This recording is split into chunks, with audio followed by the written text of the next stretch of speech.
when we're talking about, how you got into real estate, relocation, so how is buying and selling different in relocation specifically?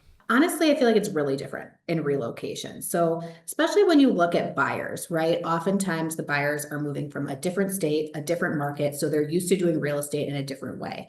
And really, I've learned a lot over our growth over the years as we've kind of become involved in relocation services for other states that real estate works differently in different places. So there's different extents of attorney involvement. There's different responsibilities as far as who pays what, how taxes are handled. So when you're working with a relocation client, it's really important for, I think, you to work with an agent who can educate the client on what to expect, how it's going to look differently in this new location and prepare them for it really just being a different experience than they might have had in the past.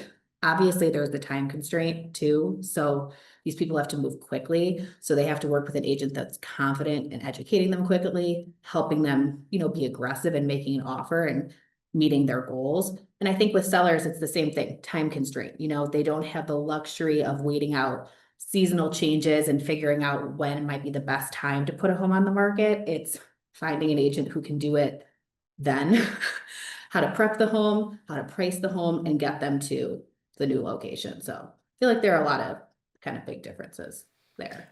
I think that, one of the things I kind of started to realize is, normal real estate, if they're moving sort of maybe even in the same city, a lot of the times people just like look for a house, they find one, and then they sell their old house, and then they get into the new house. And it's just kind of like organizing sort of when the closing dates are and all that stuff. And I feel like it's just totally different when you're like moving like across the country or across the region, into maybe even a different country, where it's Mm-hmm. like if you don't like if you don't work with people who are aware of all the timelines, who are aware of sort of all the factors that may lead to, not getting the property or whatever, like, that's temp housing that, they're going to have to pay, the company's going to have to pay more for. And then like, you just see this like domino effect of increasing costs. And so it really is sort of a Exactly. different animal.